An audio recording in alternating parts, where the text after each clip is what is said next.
ఈరోజు మనతో పాటు ఉన్నారు డాక్టర్ పిఎస్ సాగర్ గారు, acupuncture and traditional medicine specialist from second life nature cure hospital. నమస్కారం డాక్టర్. నమస్తే.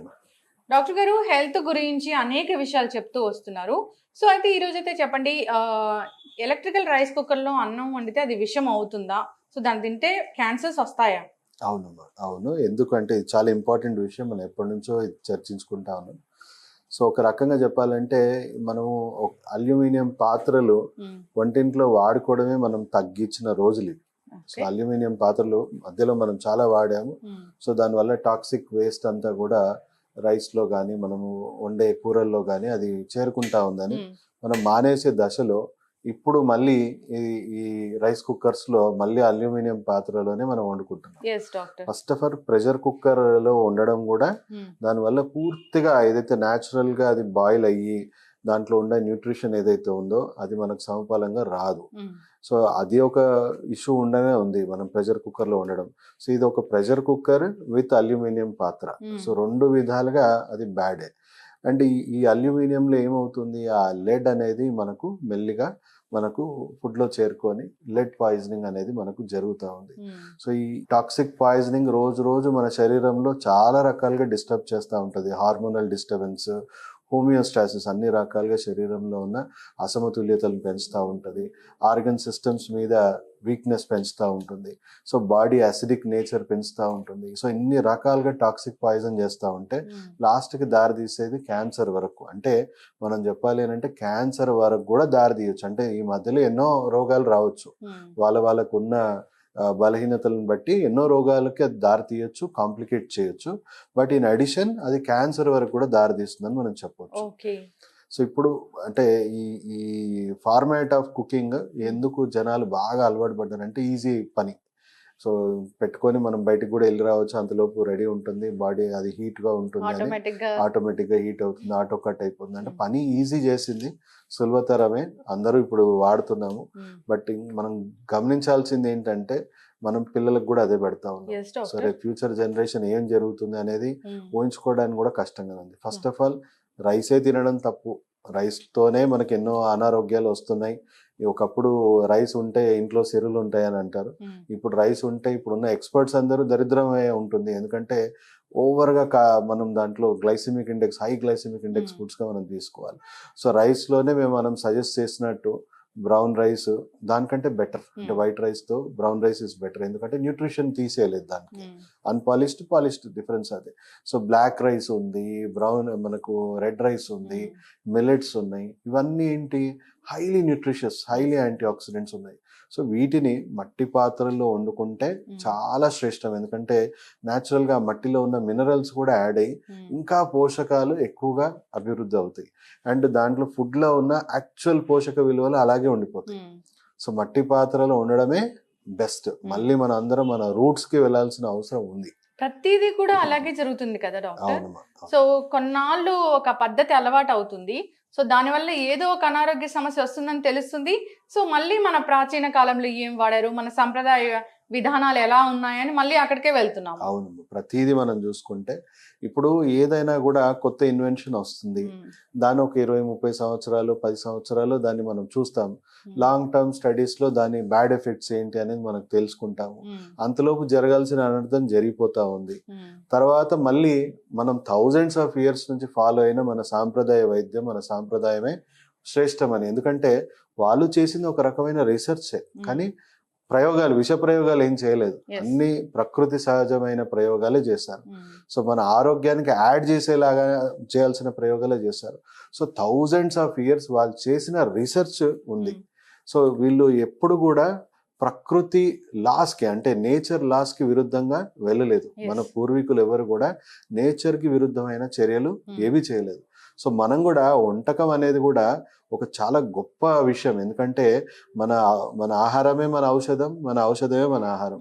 సో మనం ఆయుర్వేదంలో కూడా చూసుకుంటే when diet is wrong medicine is of no need, when diet is wrong medicine is of no use.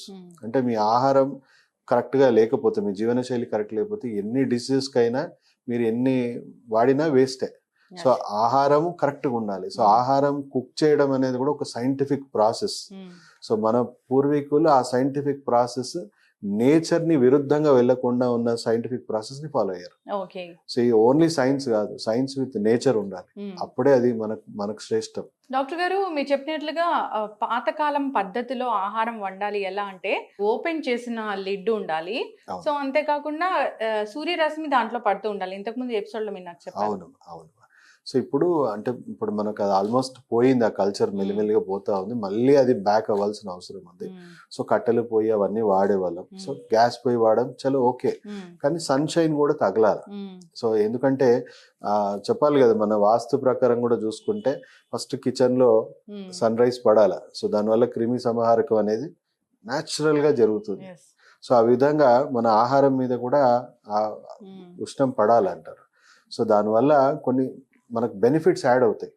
మనం కూడా ఒక రకంగా చెప్పాలి, మొక్కలకే కాదు కదా, మనకు కూడా సూర్యరశ్మి అవసరం. ఇప్పుడు విటమిన్ డి తోనే ఎంత సఫర్ అవుతున్నాం, లేక 70% జనాలకు ఆస్టియోపొరోసిస్ ఉంది అని అంటే మనకు ఆ సన్లైట్ తగలక. సో మన ఆహారానికి కూడా సన్లైట్ అవసరమే, దాంట్లో ఇంకా పోషక విలువలు యాడ్ అవుతాయి.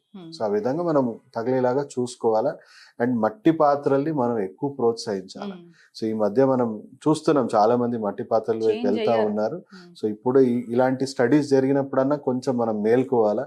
సో ఇలాంటి స్టడీస్ లో మనకు తెలిసింది కదా, ఇప్పుడు మన ఫ్యూచర్ తరాన్ని మనమే పాడు చేస్తా ఉన్నాం. సో షార్ట్ కట్స్ ఉండవు, ఆరోగ్యానికి ఎప్పుడు కూడా షార్ట్ కట్స్ ని వెతుక్కోకండి. సో షార్ట్ కట్స్ ఉండవు, టైం కేటాయించాల్సిన చోట టైం కేటాయించండి. ఆ షార్ట్ కట్స్ లో ఏమవుతుందంటే ఉన్నది పోయింది. ఇంకా ఎలక్ట్రికల్ రైస్ కుక్కర్స్, అంతేకాకుండా మామూలు రైస్ కుక్కర్స్, ప్రెషర్ కుక్కర్స్ ఉంటాయి కదా డాక్టర్, అలా ఆహారం కుక్ చేసే వాళ్ళకి ఏం చెప్తారు? సో ప్రెషర్ కుక్కర్స్ అయినా రైస్ కుక్కర్స్ అయినా మనకు దాంట్లో ఉన్న ఆహారంలో ఉన్న పూర్తి పోషక విలువలు అనేవి మనకు బయటికి రావట్లేదు. సో అది ఏంటంటే హాఫ్ కుక్డ్ ఫుడ్ అనే అంటారు, half baked half cooked food.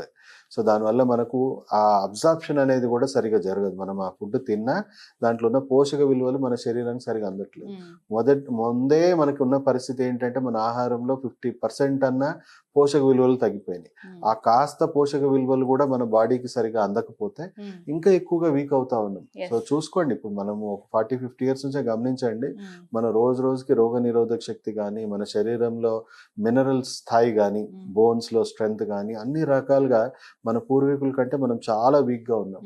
So ఇప్పుడు ముందు రాబోయే రోగాలకి మనం ఇంకా బలంగా ఉండాలా, ఇంకా వీక్ అవ్వాలా? సో మన బలహీనత వల్ల ఇప్పుడు మనకు అలవాటు ఉన్న కొన్ని లక్షల సంవత్సరాల నుంచి, వేల సంవత్సరాల నుంచి ఉన్న అలవాటు పడ్డ వైరస్ బ్యాక్టీరియా కూడా ఇప్పుడు మనం చంపడానికి సంసిద్ధంగా అవుతా ఉంది, యాంటీబయాటిక్ రెసిస్టెన్స్ వల్ల కూడా, అండ్ మన జీవనశైలి విధానాల వల్ల కూడా. సో ఇప్పుడు మనం ఆల్రెడీ జయించిన రోగాలని మళ్ళీ మనం కొని తెచ్చుకుంటున్నట్టు అవుతా ఉంది. సో ఈ పద్ధతులన్నీ మారాల. మనం సాంప్రదాయ వైద్యాన్ని పాటించమని మనం ఎన్నో రకాలుగా కార్యక్రమాలు చేస్తా ఉన్నాం. సాంప్రదాయ వైద్యం అంటే మన సాంప్రదాయం కూడా, మన సాంప్రదాయం కూడా. నేను ఏది చెప్పినా సైంటిఫిక్ గా ప్రకృతి ధర్మాలని పాటిస్తూ మన పూర్వీకులు ఏదైతే ఫాలో అయ్యారో వాటినే మేము ప్రచారంలో తెస్తున్నాం. అండ్ ఇప్పుడు WHO లాంటి ప్రపంచ స్థాయిలో ఉన్న హెల్త్ ఆర్గనైజేషన్స్ కూడా ఇదే మెసేజ్ ని ప్రపంచం మొత్తం కూడా చెప్తా ఉంది. మన సాంప్రదాయము, మన సాంప్రదాయ వైద్యం గురించే ఇప్పుడు WHO ఒక పెద్ద రీసెర్చ్ సెంటర్ పెట్టి మన దగ్గర ఉన్న నాలెడ్జ్ ని ప్రపంచానికి అందించడానికి వాళ్ళు సంసిద్ధంగా ఉన్నారు. సో 30-40 సంవత్సరాల నుంచి WHO మన సాంప్రదాయం మీద, మన సాంప్రదాయ వైద్యాల మీద రీసెర్చ్ చేస్తూనే ఉన్నారు. ఇంకా ఎక్స్ప్లోర్ చేయాలి, రేపు ఫ్యూచర్ జనరేషన్ ని కాపాడాలి అంటే మనకి ఇవన్నీ అవసరం అని చెప్పేసి WHO ముందుకు వచ్చిందంటే అర్థం చేసుకోండి ఏ పరిస్థితిలో ఉన్నామని. Thank you so much doctor గారు. సాంప్రదాయ వైద్య విధానాన్ని మీరు ఎప్పుడు మాకు మళ్ళీ గుర్తు చేస్తూనే ఉన్నారు. సో ఖచ్చితంగా అందరూ కూడా మర్చిపోకుండా దీన్ని పాటించాలని కోరుకున్నాము. సో మీరు అన్నట్లుగా ఎలక్ట్రికల్ రైస్ కుక్కర్స్ కానీ, ప్రెషర్ కుక్కర్స్ కానీ, ఈ అల్యూమినియం పాత్రలు కానీ ఎంత డేంజరో చాలా చక్కగా చెప్పారు. అందరూ కూడా పాటించాలి డాక్టర్. సో డాక్టర్లు ఎందుకు చెప్తున్నారు, ఎందుకు హెచ్చరిస్తున్నారు, సో మనం దానివల్ల ఎటువంటి అనారోగ్యాల బారిన పడతాం అనేది సో ఎక్స్ప్లెయిన్ చేస్తున్నారు. అందరూ కూడా పాటించాలని కోరుకుందాం డాక్టర్ గారు. మంచి ఇన్ఫర్మేషన్ అండి, ధన్యవాదాలు. Thank you.